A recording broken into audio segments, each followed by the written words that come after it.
Жалал Абад облусунда илдетке кабылгандар көбөйүп жаткандыктан жергиликтүү бийлик күндүзгү стационарларды ачууга мажбур болууда. Бүгүндөн баштап оору көп катталып жаткан Сузак, Базаркоргон райондорунда жана Жалал Абад шаарында күндүзгү стационарлар иштей баштады. Мында бир гана ковидке кабылгандар жана пневмония менен ооруп жаткандар кабыл алынат.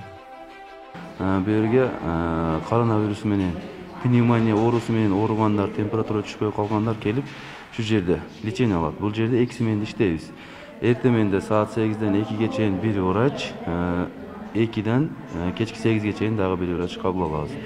Бир ошо дневной күндүзгү стационар деп эсептелет. Келип 40 орундук. 40 орун даярдалган şu жерде. Дары-дармек, жабдыктар, медициналык жетиштүүбү? Бардыгы ооба бар өзүбүздө. Өзүбүздө келген ошо өзүбүздө бардыгы дары-колдор бар.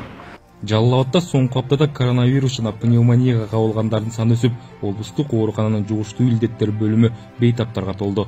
Облустук клиникалык ооруканада дарыланып жаткан 61 бейтаптын ичинен 8-инин абалы өтө оор болсо, 35-и кычкылтек концентраторунун жардамы менен дем алып жатканы айтылат. 65 оору дарыланып атат. Бул көбүнчөсү Сузак району, Жалал Абад шаары, Нокен району, андан Базаркоргон, Каракөл и Аксудан келген оорулар.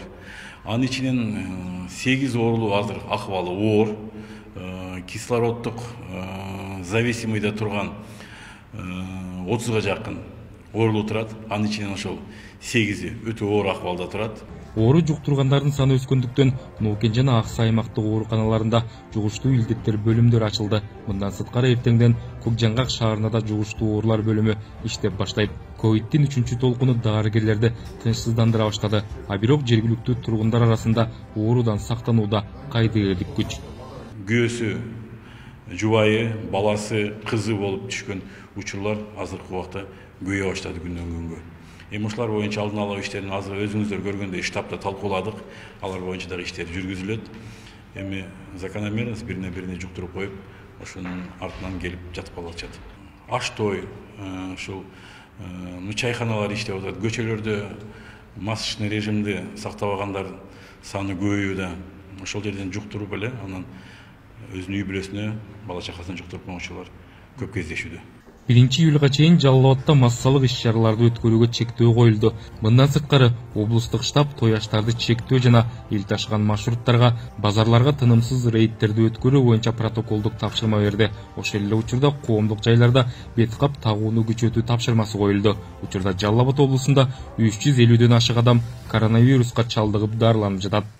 Кайсы тармак боюнча чектөө киргизет, ошол транспортто жүрүүчү ташуу боюнча, той аштар боюнча, анан кафелерде, мал базарда жана эл көп жүргөн жерлердегилер боюнча бизге толук ошону беришет. Себеби биз областтык штабтын биз сунуштар бердик аларга. Биз азыр тапшырма бердик. Ар бир райондо ошол күчөтүлгөн темпте рейдтер жүргүзүү боюнча. Саламаттыкты сактоо жана социалдык өнүктүрүү министрлиги Кыргызстанда коронавирустук инфекциянын 3-чү толкуну жүрүп жатканын билдирүүдө. Дарыгерлер санитардык эпидемиологиялык талаптарды сактабай, коомдук жайларда бет кап тагынбай жүрүү оорунун жайылышына шарт түзөөрүн дагы бир жолу эскертүүдө. Соңку бир күн ичинде Кыргызстанда вирустан 6 адам каза болуп, дагы 514 адамдан табылды. Алардын эң көбү Бишкек жана Ош шаарларында.